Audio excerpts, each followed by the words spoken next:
آج ہم NLI کی کتاب پاکستان میں دہشت گردی کے تعارف پر ایک گہری نظر ڈال رہے ہیں، لیکن شروع کرنے سے پہلے ایک ضروری بات۔ یہ گفتگو مصنوعی ذہانت یعنی AI کی مدد سے تیار کی گئی ہے، اور اس کا مقصد صرف اس کتاب کے اہم نکات کو سمجھنا ہے۔ جی، اور ہم سب کو یہی مشورہ دیں گے کہ مکمل تصویر کے لیے اصل کتاب ضرور پڑھیں۔ بالکل۔ تو کتاب کا جو سب سے دلچسپ پہلو ہے وہ یہ ہے کہ مصنف کہتے ہیں کہ پاکستان میں دہشت گردی 9/11 کے بعد اچانک سے نہیں شروع ہوئی۔ ہاں، یہ ایک بہت عام تاثر ہے جسے وہ چیلنج کرتے ہیں۔ تو ان کا کہنا ہے کہ اس کی جڑیں بہت پرانی ہیں۔ جی بالکل، مصنف کا اصل نقطہ یہی ہے کہ 2001 میں جو آگ بھڑکی نا، اس کے لیے زمین آپ کہہ لیں کہ پچھلے 20 سال سے تیار ہو رہی تھی۔ اچھا۔ اور اس کی شروعات وہ کرتے ہیں 1979 کے افغان جہاد سے، جسے ریاست کی مکمل سرپرستی حاصل تھی۔ بالکل۔ اسی دور نے پاکستان میں مذہبی انتہا پسندی اور عسکریت پسندی کے کلچر کو جڑ پکڑنے کا موقع دیا۔ اچھا، تو یہ وہ بیج تھا جو اس وقت بویا گیا، یعنی ایک مقصد کے لیے جو کچھ بنایا گیا وہی بعد میں مسئلے کی وجہ بنا۔ جی۔ اور صرف افغان جہاد ہی نہیں۔ اور بھی کچھ تھا۔ ہاں، مصنف کشمیر میں سرگرم جہادی تنظیموں کا بھی ذکر کرتے ہیں جو 80 اور 90 کی دہائی میں بنائی گئیں۔ اچھا۔ تو دیکھیں، ایک طرف افغان جہاد کے تربیت یافتہ لوگ، دوسری طرف کشمیر کے لیے کام کرنے والی تنظیمیں، ان دونوں نے مل کر ایک ایسا ماحول بنا دیا تھا کہ جب 2001 میں امریکہ نے افغانستان پر حملہ کیا تو القاعدہ اور اس کے ساتھیوں کو پاکستان کے قبائلی علاقوں میں پناہ ملنا آسان ہو گیا۔ بالکل، ایک پہلے سے موجود نیٹ ورک نے انہیں خوش آمدید کہا۔ ایک منٹ، اگر یہ سب کچھ ہو رہا تھا، یہ نیٹ ورک بن رہا تھا، تو ہماری ایجنسیاں کیا کر رہی تھیں؟ مطلب انہیں اس خطرے کا اندازہ نہیں تھا کیا؟ کتاب کے مطابق اس وقت ان کی زیادہ تر توجہ بھارت اور افغانستان کے روایتی خطرات پر تھی۔ یعنی اندرونی خطرے کو نظر انداز کیا گیا۔ جی، یہاں تک کہ وہ قابو سے باہر ہونے لگا۔ مصنف اس پوری تاریخ کو سمجھنے کے لیے اسے 4 مراحل میں تقسیم کرتے ہیں۔ اچھا۔ پہلا مرحلہ، جیسا ہم نے ابھی ذکر کیا، 1979 کا افغان جہاد۔ ٹھیک ہے۔ اور دوسرا مرحلہ 1980 کی دہائی میں بھارت کی طرف سے مبینہ دہشت گردی، اور تیسرا تھا 80 کی دہائی کے آخر میں فرقہ وارانہ دہشت گردی۔ شیعہ سنی جھگڑا۔ جی۔ سپاہ صحابہ، سپاہ محمد، یہ تنظیمیں ایک دوسرے کے خلاف لڑ رہی تھیں، اور اس نے معاشرے کو اندر سے بہت کھوکھلا کیا۔ تو کیا یہ کہنا ٹھیک ہوگا کہ ہر پچھلا مرحلہ وہ اگلے مرحلے کے لیے ایندھن بن رہا تھا؟ یعنی افغان جہاد کے لوگ فرقہ وارانہ تنظیموں میں گئے اور پھر وہی آگے چل کر TTP کا حصہ بنے؟ آپ نے بالکل صحیح نقطہ پکڑا ہے، یہی کتاب کا مرکزی خیال ہے۔ چوتھا اور سب سے تباہ کن مرحلہ 2001 کے بعد شروع ہوا، مشرف دور میں۔ جی، جب کشمیر پر پالیسی بدلی اور ان جہادی تنظیموں پر پابندی لگی تو ہزاروں تربیت یافتہ نوجوان جنہیں جنگ کا تجربہ تھا وہ اچانک بیکار ہو گئے، اور ان کی بحالی کا بھی کوئی منصوبہ نہیں تھا۔ تو ایسے میں القاعدہ TTP نے بالکل، انہوں نے نہ صرف ایک نیا مقصد دیا بلکہ شاید ایک ذریعہ معاش بھی، وہ ان کے لیے ایک قیمتی اثاثہ بن گیا۔ جی۔ پھر دسمبر 2007 میں باقاعدہ طور پر تحریک طالبان پاکستان یعنی TTP بنی۔ اور لال مسجد آپریشن، کتاب میں اس کا بھی ذکر ہے۔ ہاں، کتاب میں اسے ایک بہت بڑا ٹرننگ پوائنٹ کہا گیا ہے، جس کے بعد دہشت گردی کی لہر پورے ملک میں پھیل گئی۔ اعداد و شمار تو بہت ہی خوفناک ہیں۔ جی، 2017 تک 65,000 سے زائد سویلین اور 7,500 سیکیورٹی اہلکار اس جنگ کی بھینٹ چڑھے۔ یہ تو بہت ہی سنگین تصویر ہے۔ مطلب ایک غلطی دوسری غلطی کو جنم دیتی گئی اور ملک ایک دلدل میں پھنستا چلا گیا۔ جی، کتاب کے تعارف کا خلاصہ یہی ہے کہ یہ مسئلہ کئی تہوں پر مشتمل ہے۔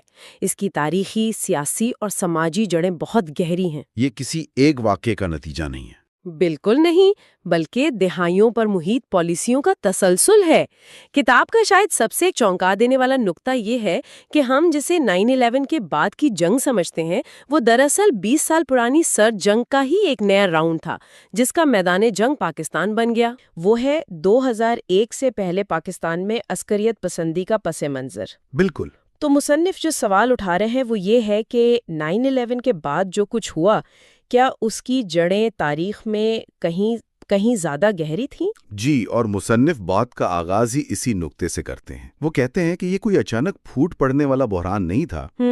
اس کی کڑیاں ان کے مطابق 18ویں صدی کی مسلم جدوجہد سے ملتی ہیں۔ اچھا، یعنی جب مذہب کو سیاسی مقاصد کے لیے استعمال کیا گیا؟ بالکل، جب اقتدار اور آزادی کی لڑائیوں کو مذہبی شناخت کے ساتھ جوڑا گیا۔ یعنی یہ معاملہ تو پھر 1947 سے بھی بہت پرانا ہوا۔ جی، بہت پرانا۔ کتاب ہمیں شاہ ولی اللہ کے دور میں لے جاتی ہے، اور پھر خاص طور پر سید احمد شہید بریلوی کے دور میں۔ سید احمد شہید بریلوی، انہوں نے تو باقاعدہ مسلح جہاد شروع کیا تھا، ہے نا؟ جی، 1826 میں سکھوں اور انگریزوں کے خلاف، اور وہ 1831 میں ایک جنگ میں شہید ہوئے۔ صحیح۔ اور یہاں ایک بہت ہی دلچسپ بات مصنف بتاتے ہیں، ایک جغرافیائی تعلق۔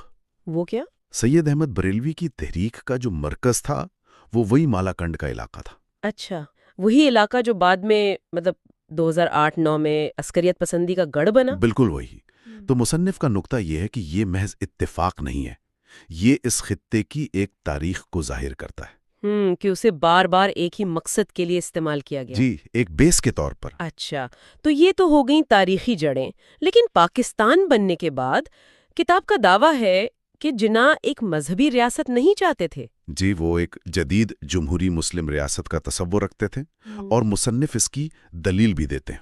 کیا دلیل؟ وہ اعداد و شمار کا سہارا لیتے ہیں۔ وہ بتاتے کہ پاکستان کی تاریخ میں مذہبی جماعتوں کو عام انتخابات میں کبھی بھی 2 سے 3% سے زیادہ ووٹ نہیں ملے۔ تو اس کا مطلب ہے کہ عوام کی اکثریت نے اس نظریے کو مسترد کیا۔ بالکل۔ تو پھر سوال یہ پیدا ہوتا ہے کہ اگر عوام کی سوچ یہ تھی اور بانی کا ویژن بھی یہی تھا، تو یہ تبدیلی آئی کہاں سے؟ یہی میرا بھی سوال ہے۔ مصنف کے مطابق یہ تبدیلی جناح کے بعد آنے والے حکمرانوں کی وجہ سے آئی۔ سویلین اور فوجی دونوں؟ جی، دونوں۔ کتاب کا موقف ہے کہ انہوں نے اپنے اقتدار کو طول دینے کے لیے مذہبی گروہوں کے دباؤ میں آ کر آئین اور پالیسیوں میں تبدیلیاں کی۔ اور انہی تبدیلیوں نے پھر انتہا پسندی کے لیے زمین ہموار کی؟ جی، اور پھر آیا ایک بہت بڑا موڑ، جنرل ضیاء الحق کا دور۔ بالکل۔ مصنف ضیاء دور کو ایک فیصلہ کن موڑ قرار دیتے ہیں۔ ایک طرف تو انہوں نے اپنے اقتدار کو قانونی حیثیت دینے کے لیے اسلام کا استعمال کیا، اور دوسری طرف افغان جہاد شروع ہو گیا۔ جی، 1979 میں سوویت یونین کا حملہ، اس نے اس پوری صورتحال کو ایک عالمی جہاد میں بدل دیا۔ کتاب میں ایک تعداد کا ذکر ہے، کوئی 35,000 غیر ملکی جنگجو۔ 35,000؟ جی، یہ ایک بہت بڑی تعداد ہے، یہ ایک پوری فوج ہے۔ اور اس فوج کو پھر کیا ملا؟ انہیں ایک نظریہ ملا، جدید ترین تربیت ملی اور ہتھیار ملے۔ مصنف لکھتے ہیں کہ اس سے صورتحال بالکل بدل گئی۔ یہ اب کوئی مقامی مسئلہ نہیں رہا تھا، یہ ایک عالمی نیٹ ورک بن چکا تھا۔ جی، جس کے اثرات بعد میں خود پاکستان پر پڑے۔ تو جب 1988 میں سوویت فوجیں نکل گئیں تو ان ہزاروں تربیت یافتہ جنگجوؤں کا کیا ہوا؟ یہ ایک بہت اہم سوال ہے۔ بالکل۔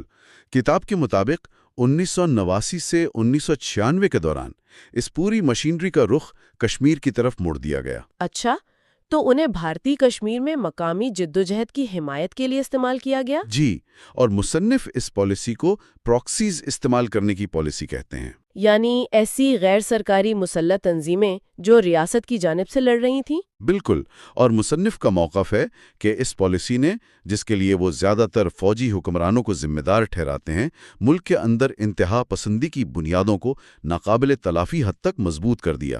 تو اگر ہم اس پورے باب کا خلاصہ کریں، جو تصویر ابھرتی ہے وہ یہ ہے کہ 2001 کے بعد کی دہشت گردی کوئی ایک واقعہ نہیں تھا۔ نہیں، بالکل نہیں۔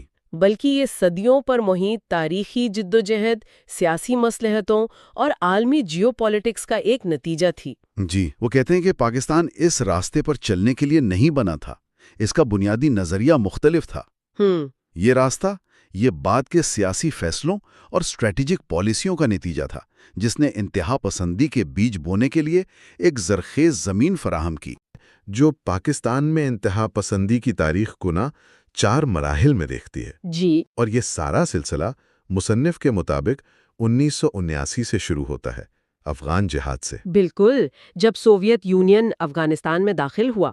مصنف کا بنیادی نقطہ ہی یہی ہے۔ ہاں، تو مصنف کہتا ہے کہ یہ وہ لمحہ تھا جب ایک بیج بویا گیا، اور پھر اس سے جو پودے نکلے وہ مختلف سمتوں میں گئے۔ جی، کچھ کشمیر کی طرف پھیل گئے اور کچھ نے بعد میں خود پاکستان کی سرزمین کو ہی اپنی لپیٹ میں لے لیا، کیونکہ مصنف کا ماننا ہے کہ یہ پہلا مرحلہ یعنی افغان جہاد کا دور صرف ایک واقعہ نہیں تھا، اچھا، بلکہ یہ وہ ڈی این اے تھا جس نے آنے والی ہر چیز کی شکل متعین کی۔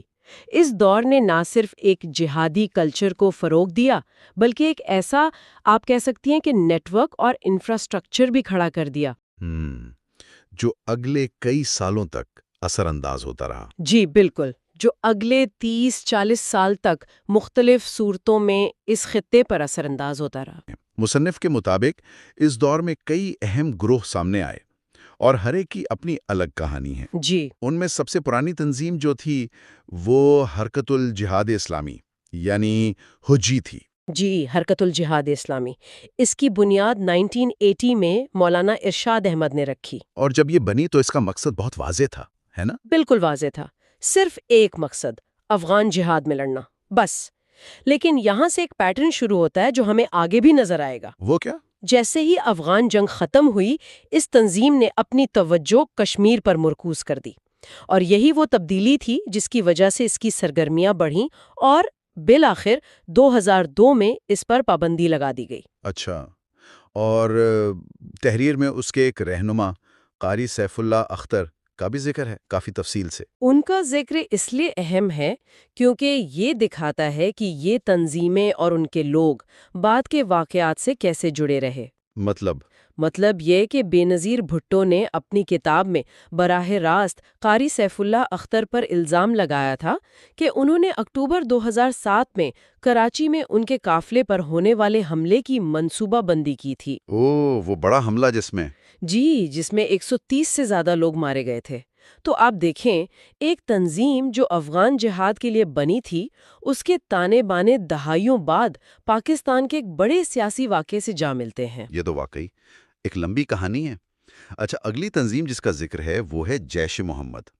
اس کا قیام تو بہت بعد میں ہوا، فروری 2000 میں۔ جی، اور اس کی بنیاد مولانا مسعود اظہر نے رکھی۔ اور اس کی بنیاد کے پیچھے بھی ایک بہت ڈرامائی واقعہ ہے۔ بالکل، وہ دسمبر 1999 میں انڈین ایئر لائنز کی پرواز 814 کا اغوا، جس کے بدلے میں بھارتی حکومت نے مسعود اظہر کو رہا کیا تھا۔ تو یہ تو واقعی ایک ڈرامائی موڑ ہے۔ ایک ہائی جیکنگ کے نتیجے میں ایک پوری تنظیم کھڑی ہو گئی۔ جی ہاں۔ اس کے بعد اس کی سرگرمیاں کیا رہیں؟ کیا تحریر اس پر روشنی ڈالتی ہے؟ تحریر کے مطابق اس کی تشکیل کے فوراً بعد ہی اس کا نام بڑے واقعات سے جڑنے لگا۔ 2001 میں بھارتی پارلیمنٹ پر حملے کا الزام اسی پر لگا۔ اچھا، جس کے بعد پاکستان پر بہت دباؤ آیا تھا، شدید بین الاقوامی دباؤ، اور اسی کے نتیجے میں 2002 میں اس پر پابندی لگا دی گئی۔ لیکن کہانی یہاں ختم نہیں ہوئی۔ نہیں، بالکل نہیں۔ مصنف بتاتا ہے کہ 2003 کے آخر اور 2004 کے شروع میں اس وقت کے صدر پرویز مشرف پر جو 2 بڑے قاتلانہ حملے ہوئے، ان کی کوششوں میں بھی اسی تنظیم کے لوگ ملوث تھے۔ یہ حیران کن بات ہے کہ ایک تنظیم پر پابندی لگتی ہے، وہ نام بدلتی ہے اور پھر اس پر بھی پابندی لگ جاتی ہے۔ جی، مصنف اسی پیٹرن کی طرف اشارہ کرتا ہے۔ پابندی کے بعد جیش محمد فوری طور پر 2 نئے ناموں سے سامنے آئی: تحریک خدام الاسلام اور الفرقان۔ اور حکومت نے کیا کیا؟ حکومت نے بھی پیچھا نہیں چھوڑا اور نومبر 2003 میں ان دونوں پر بھی پابندی لگا دی۔ تو پھر یہ تنظیم کیسے کام کرتی رہی؟ اس کے بعد یہ تنظیم الزحمت ٹرسٹ کے نام سے فلاحی کاموں کی آڑ میں اپنی سرگرمیاں جاری رکھے ہوئے ہیں۔ یہ ایک ایسی حکمت عملی ہے جو مصنف کے مطابق کئی تنظیموں نے اپنائی، بین الاقوامی اور مقامی دباؤ سے بچنے کے لیے۔ بالکل۔ تو اگر جیش محمد ایک ڈرامائی واقعے کی پیداوار تھی، تو اگلی تنظیم لشکر طیبہ اور جماعت و دعویٰ، اس کی جڑیں تو کہیں زیادہ پرانی اور نظریاتی طور پر گہری معلوم ہوتی ہیں۔ بالکل۔ لشکر طیبہ کی بنیاد 1986 میں رکھی گئی، اور اس کے بانیوں میں حافظ محمد سعید اور ظفر اقبال کے ساتھ ایک تیسرا نام بھی ہے، عبداللہ عزام کا۔ اور عبداللہ عزام کا نام یہاں بہت اہم ہے۔ بہت زیادہ اہم۔ وہ صرف ایک بانی نہیں تھے، بلکہ اس وقت عالمی جہادی فکر کے ایک مرکزی ستون سمجھے جاتے تھے، اسامہ بن لادن کے استاد۔ ان کی شمولیت نے لشکر طیبہ کو محض ایک مقامی کشمیری گروپ سے بڑھ کر ایک بین الاقوامی جہادی تحریک سے جوڑ دیا۔ اور اس کی نظریاتی بنیاد